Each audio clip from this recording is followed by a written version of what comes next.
Всем привет, с вами Елена и это канал «Вот бы мне». Друзья, вместе с визовым бюллетенем на сайте Госдепартамента Бюро консульских дел США обычно выходит ежемесячный отчет со статистикой выдачи иммиграционных и неиммиграционных виз во всех странах.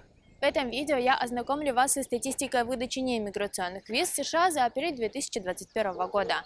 Ссылку на документ я, как всегда, оставлю в описании под видео, а более подробно про визовые категории и о том, как ориентироваться в этом документе, я рассказывала в другом видео, подсказка на которое сейчас появится вот здесь. Итак, поехали!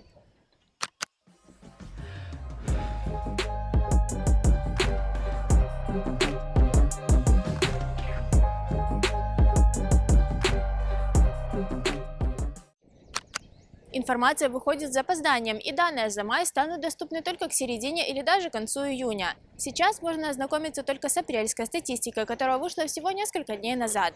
Общее количество выданных неиммиграционных виз всех категорий по всему миру составило почти 250 тысяч. Цифра, конечно, внушительная, но если сравнить ее с апрелем 2019, когда пандемия коронавируса еще не превратила жизнь всей планеты в какой-то кошмар, разница просто впечатляет. За апрель 2019 было выдано целых 808 тысяч виз. Но посольства потихоньку приходят в себя, и даже по сравнению с началом 2021 ситуация уже обстоит гораздо лучше. И надеюсь, в скором времени объемы выдачи виз вернутся к прежним показателям.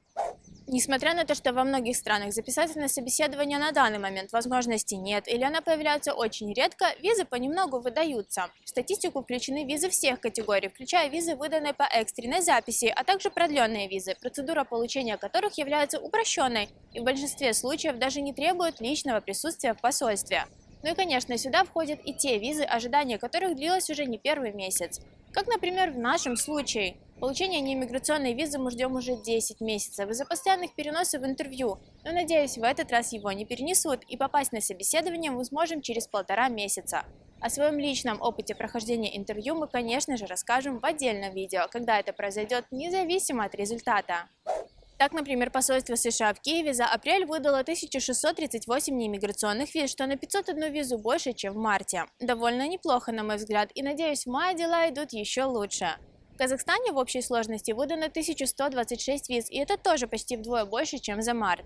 В России тоже выдали чуть больше 1000, а именно 1182 визы, а вот в Узбекистане, Киргизии и Таджикистане меньше сотни в каждом из посольств. Кстати, есть информация и по Туркменистану, и выдана там за апрель всего одна виза категории B1, B2. Интересно, кто этот счастливчик? Ну и чтобы не затягивать время и не озвучивать все данные, вот общее количество выданных неиммиграционных виз всех категорий во многих из интересующих вас посольств. Более детально ознакомиться со всеми цифрами вы сможете самостоятельно, но имейте в виду, что в России, Турции, Казахстане, Израиле, Японии и некоторых других странах есть больше, чем одно посольство или консульство. И чтобы узнать точную цифру, необходимо найти данные по всем городам.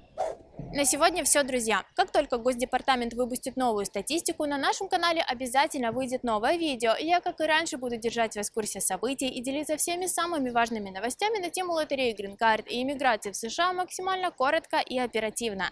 Если информация была полезной и познавательной, поддержите наш проект, подпишитесь на канал, подключите уведомления, поставьте лайк и поделитесь этим видео с друзьями. А если у вас остались вопросы к нам, смело задавайте их в комментариях. Каждую неделю мы делимся полезным контентом, так что зовите друзей и оставайтесь с нами.